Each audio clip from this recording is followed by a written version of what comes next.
Massachusetts Broadcasters Station of the Year. This is Western Mass News at 6 p.m.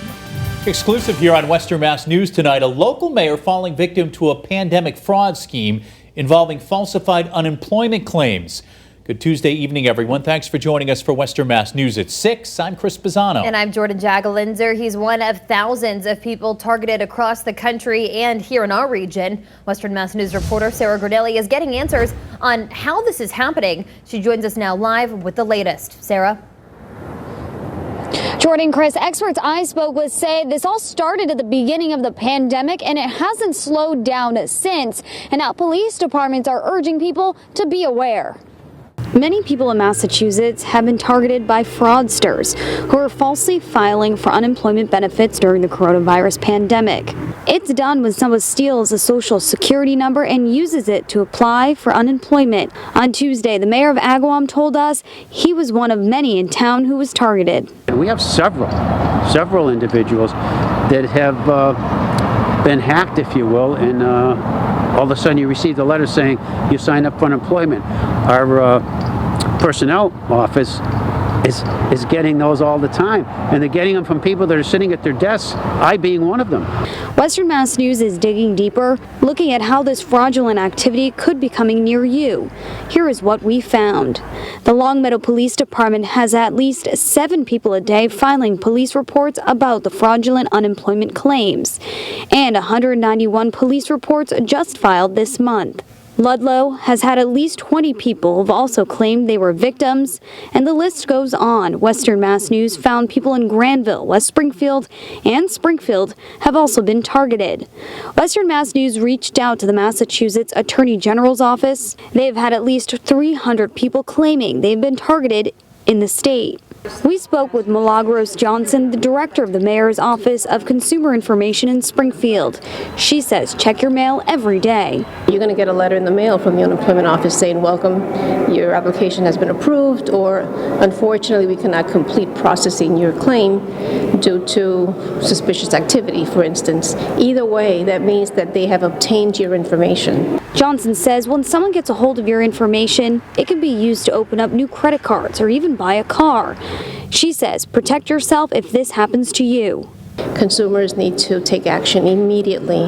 Don't just call the unemployment benefits office, but you need to also file a fraud alert with them, and you also should immediately freeze your credit reports. That's the best protection that you can have.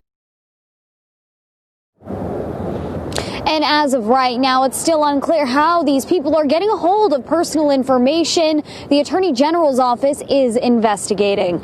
Live in Springfield, I'm Sarah Grinelli for Western Mass News.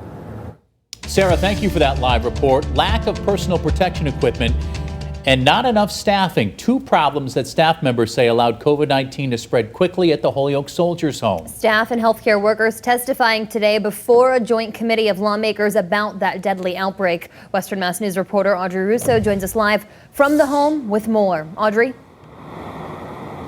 Some testified today that PPE is no longer in short supply, but one worker said that there's still not enough staff at the home. Others say that they're hoping to move forward with the renovation project that'll give the veteran residents more space and more dignity. And the small dining room, we put 9 veterans in there. No curtains, no privacy, nothing. Staff members at the Holyoke Soldiers Home say the cramped spaces and lack of PPE led to 76 veterans dying after COVID-19 swept through the facility in the spring. Union officials testifying to state lawmakers that maintaining proper staffing levels could prevent outbreaks from happening in the future. The home should be doing everything in its power to transform its work environment into a safe and healthy one where staff will want to spend their career. State senators and representatives working on a report about the deadly outbreak that's due in March. Hearing testimony from families last week and staff members Tuesday. In a virtual hearing on Thursday, they'll hear from a former superintendent who says the building needs renovation. The room size was annotated as a deficiency by the VA. Paul Barabani also represents a coalition of advocates pressing lawmakers to fund renovations to the home. The design process is currently underway, and Barabani tells Western Mass News their input has been appreciated thus far. Initially, I think there was some resistance and say, who are you guys to be telling us what to do? But they realized when we briefed the design team that we have a lot of expertise and that what we say is meaningful. Barabani wants to see larger rooms and more space for the veterans to spread out. He recalls resigning 5 years ago when he says the home was underfunded. He says the continued dangers in the home led to this outbreak. I've been given a mission, but without the resources to accomplish the mission. Well, things haven't changed.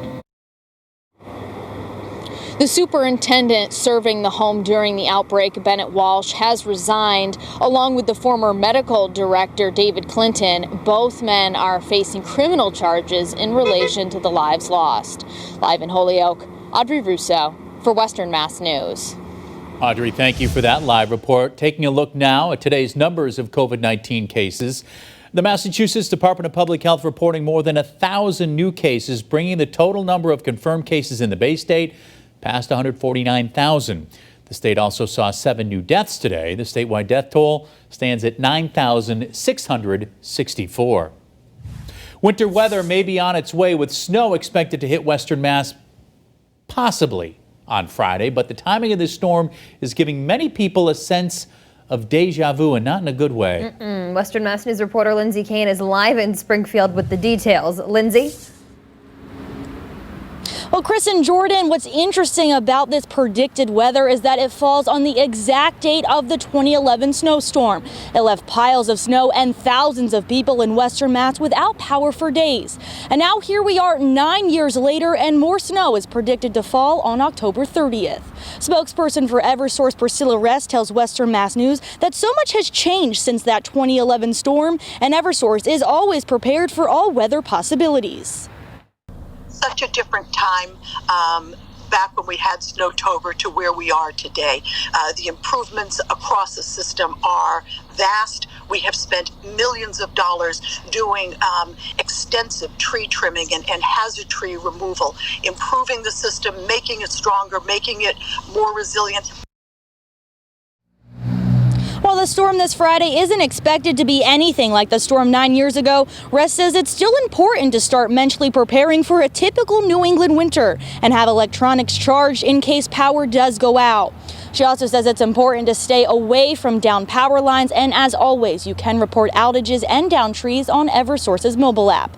Live in Springfield, Lindsay Kane, Western Mass News. Lindsay, thank you for that live report. And for more on the October snow possibility and what we could see right before an already different Halloween celebration, let's check in with Janna. Yeah, Janna, snow in October is definitely not the news that anyone was hoping to hear right now. No, that's it's not uncommon that everyone's mad that it snows in October. Yeah, not great. No, but it doesn't happen too often, and it doesn't look like this is going to be nearly as big of a storm as what we had back in 2011. But that doesn't mean it's not going to impact you in a not so nice way. Friday, it looks like we'll have some snow on the ground in many locations, not necessarily the lower valley. We're still trying to figure that out, but it's still going to be cold and blustery, 38 degrees. And then Saturday for the kiddos trick-or-treating, I mean, this is during the day. Once the sun goes down, temperatures are going to drop like a rock. So not only do we have the storm coming in, but some very cold air coming in behind it. So that's another thing to keep in mind with the potential power outage issue.